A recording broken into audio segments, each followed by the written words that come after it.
Well, this is new.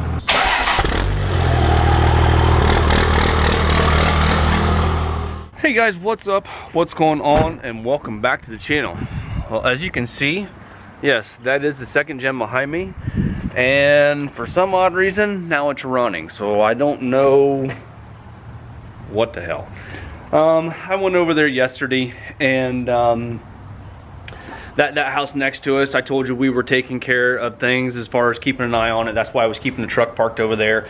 And that house is sold, so I went over there just for shits and giggles. I put the key in it and turned it over, and it acted like it wanted to start, but like the injectors needed bled off. So, you know, it was doing, you guys know what I mean by when it sits there and it wants to start, but it's just not getting enough fuel to be able to, or the injectors didn't have enough prime to be able to start. So I come back, I grab my 3/4 inch wrench and bled the injectors off, and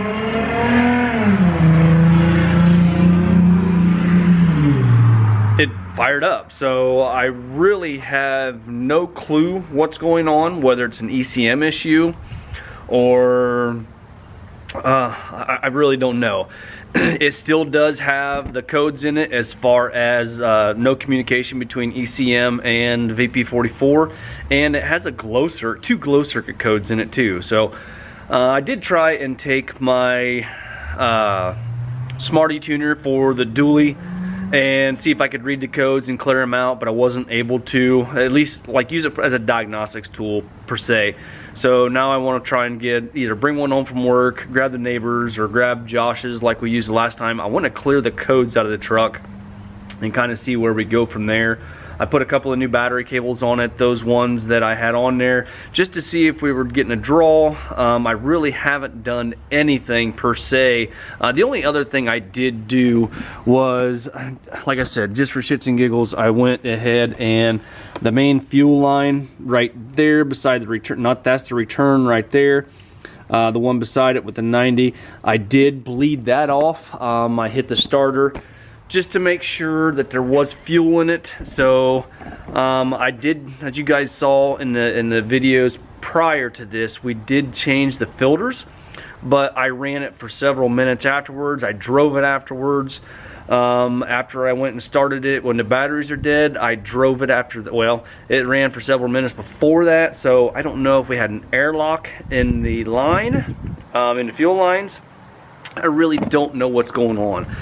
One thing that I am going to do today, or what we're going to do today, is we're going to go through and we're going to take out the remote start alarm. That has given me some fits in the past as far as locking my doors after I've got it started, or not starting the truck. We're just going to go through and eliminate all of that stuff and get it out from underneath the wiring there, so we can absolutely positively rule that out and make sure that that's not the issue there as far as the remote start, not letting the ECM and the VP communicate.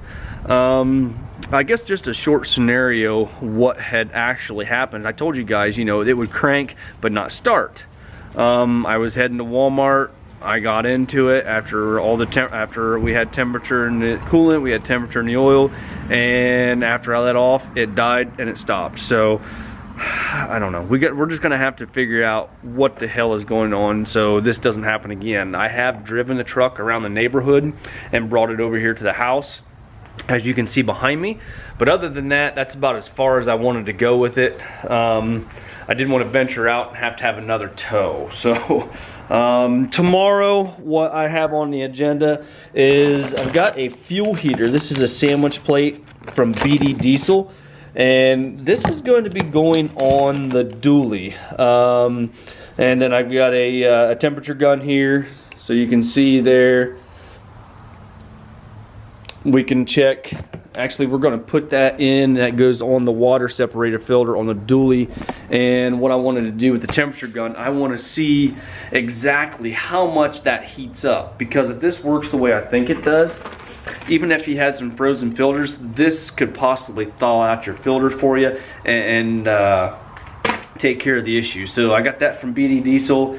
It's a fuel heater that goes, it sandwiches in between your water separator and your the plate itself. So they have these for air dog, they have them for fast, and then they have them for their lift pump also. Right now I want to get under there and get that alarm system started and get that torn out of there. All right, what we got here is a mess of wires, and I have never installed or taken one of these out yet, or at all. It looks like all of these are just a bunch of spade connectors. There is one right here, this big yellow wire, to where it looks like it was cut and spliced in right there. So I really, and then there's a little fuse panel here and some relays. So we're just gonna kind of go through and start, I guess, unplugging and cutting and kind of go from there, because I really don't know what I'm doing.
All right, as you can see from the control box and this mess of wires right there, everything is stripped out of there. I may save some of this stuff just in case we'd ever need it. You never know when you need relays, or this is a double relay there. There was a fuse. This is a nice little fuse block right here.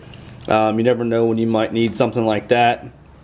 It's got a couple of fuses in it, but there's relay upon relay upon relay all over this thing.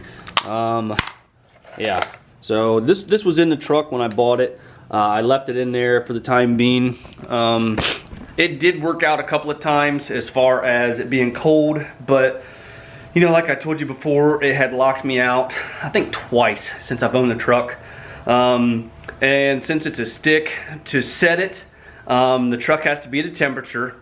You have to apply the brake and apply the emergency brake at the same time, turn your key off, and then get out of the truck. And once it exits, the truck knows that, or the box knows that you are out of the truck, and then it'll shut the truck down, and then it's ready to go, armed with the alarm, and then ready to go to be able to start it the next morning. So to really use the remote start, it's kind of a pain in the ass. So I just did away with it. We're trying to figure things out as far as this VP, and like I said, I'm still getting the 215 code, the glow code, and then I can't remember what the other one was. The fuel and buck, we're still getting the 215, which is the fuel injection pump circuit, and then also the 1689, which is the no communication between the pump and the ECU. Those codes are still in the truck, so I do want to clear those out and see if they come back. Kind of gun shy really to drive the truck down the road, because I don't want to have it towed again. So just kind of an update, let you know where things are at with the second gen. Like I said, tomorrow night we're going to be on the third gen installing that fuel heater, and this year we really haven't needed it. I saw on the news last night that a year ago today the actual temperature was, or no, I'm sorry, a year ago yesterday the actual temperature was -12 with wind chills right around the -45 to 50 mark. So yeah, today's high was 67 degrees, yesterday's high was 51, so it's been pretty nice here. Anyway guys, I do appreciate you watching very much. If you don't mind, hit that like button, give me a thumbs up. Subscribe if you have not already done so, and we'll talk to you guys later on. Bye-bye.